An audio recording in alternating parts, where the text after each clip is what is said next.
Comedy ಇದೆ. It was very entertain. Almost ಎಲ್ಲ ಹೋಗಿದ ತಕ್ಷಣ you keep laughing continuously. It's very nice. ತುಂಬ ಚೆನ್ನಾಗಿದೆ, ಒಳ್ಳೆ ಸ್ಟೋರಿ ಬಂದಿದೆ. ಸೂಪರ್ ಆಗಿದೆ ಮೇಡಮ್. ಜೋಕ್ಸ್ ಕಾಮಿಡಿ ತುಂಬ ಚೆನ್ನಾಗಿದೆ. ಸೂಪರ್ ಚೆನ್ನಾಗಿದೆ. ಕಾಮಿಡಿ ಆ್ಯಂಡ್ ಥ್ರಿಲ್ಲರ್ ಸಖತ್ತಾಗಿದೆ. ಮೂವಿ ಚೆನ್ನಾಗಿದೆ ಮೇಡಮ್, ನೋಡ್ಬೋದು. ಸೂಪರ್ ಆಗಿದೆ. ಕ್ಲೈಮ್ಯಾಕ್ಸ್ ತುಂಬ ಇಷ್ಟ ಆಯಿತು. ಚೆನ್ನಾಗಿದೆ. ಆ್ಯಕ್ಟಿಂಗು 10 on 10 ಚೆನ್ನಾಗಿತ್ತು. ಖಂಡಿತ ಹೊಡೆದು ಜನ ಇಂಥ ಸಿನಿಮಾಗೆ ಇದು ಕೊಡಬೇಕು, ಪ್ರೋತ್ಸಾಹ ಕೊಡಬೇಕು. ಹೌದು ಮೇಡಮ್, ತುಂಬ ಚೆನ್ನಾಗಿದೆ. ಚೆನ್ನಾಗಿದೆ. ಕಾಮಿಡಿ ಎಂಟರ್ಟೈನರ್ ಚೆನ್ನಾಗಿದೆ. ಕಾಮಿಡಿ ಫುಲ್ ಕಾಮಿಡಿ, ಮುಕ್ಕಾಲು ಭಾಗ ಕಾಮಿಡಿ, 70% ಕಾಮಿಡಿ. ಮಕ್ಕಳು ಫ್ಯಾಮಿಲಿ ಎಲ್ಲರೂ ನೋಡ್ಬೋದು, ಚೆನ್ನಾಗಿದೆ. ಪೈಸಾ ವಸೂಲ್ ಎಲ್ಲ ಬಂದು ನೋಡ್ಬೋದು. ಪಿಕ್ಚರು ಫ್ಯಾಮಿಲಿ ಸಮೇತ ನೋಡ್ಬೋದು. ತುಂಬ ಚೆನ್ನಾಗಿದೆ. ಕನ್ನಡಿಗರೆಲ್ಲರೂ ಸಪೋರ್ಟ್ ಮಾಡಿ ಬೆಳೆಸ್ಬೇಕಾದ ಮೂವಿ ಇದು. ನೀವು ಬಂದು ತುಂಬ ಎಂಜಾಯ್ ಮಾಡ್ತೀರಾ. ನಕ್ಕಿ ಸುಸ್ತಾಗ್ತೀರಾ. ಹೊಟ್ಟೆ ಬರೋ ಅಷ್ಟು ನಗ್ತೀರಾ. Climax ultimate classic.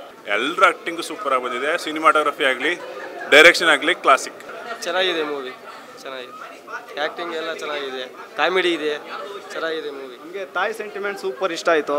ಅದು ಸೂಪರ್ ಆಗಿದೆ ಫಿಲಮ್, ನೋಡ್ಬೋದು, ಇನ್ನೂ ನೋಡ್ಬೋದು. ಬರೀ ಒಳ್ಳೆಯದೆ ಮೂವಿ. ಫಸ್ಟ್ ಹಾಫ್ ಮತ್ತು ಸೆಕೆಂಡ್ ಹಾಫ್.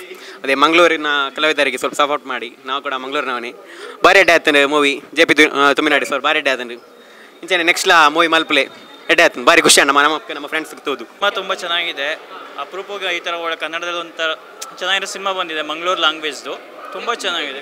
ಆ್ಯಕ್ಟಿಂಗ್ ಎಲ್ಲ ಹೊಸಬ್ರು ಅಂತ ಅನಿಸಲ್ಲ, ಎಲ್ರಿಗೂ ಎಕ್ಸ್ಪೀರಿಯನ್ಸ್ ಇದೆ ಅಂತ ತುಂಬ ಚೆನ್ನಾಗಿ ಆ್ಯಕ್ಟ್ ಮಾಡಿದ್ದಾರೆ. ರಾಜ್ ಬಿ ಶೆಟ್ಟಿ ಅವರೆಲ್ಲ ತುಂಬ ಚೆನ್ನಾಗಿ ಆ್ಯಕ್ಟ್ ಮಾಡಿದ್ದಾರೆ. ಕಾಮಿಡಿ ತುಂಬ ಚೆನ್ನಾಗಿದೆ, ಇಷ್ಟ ಆಯಿತು ರಾಜ್ ಬಿ ಶೆಟ್ಟಿದು ಅವ್ರ ಎಂಟ್ರಿ ಸೀನ್ಸ್ ತುಂಬ ಇಷ್ಟ ಆಯಿತು. ತುಂಬ ಚೆನ್ನಾಗಿದೆ, ನೋಡ್ಬೋದು. ಚೆನ್ನಾಗಿದೆ, ಒಳ್ಳೆ ಕಾಮಿಡಿ ಇದೆ.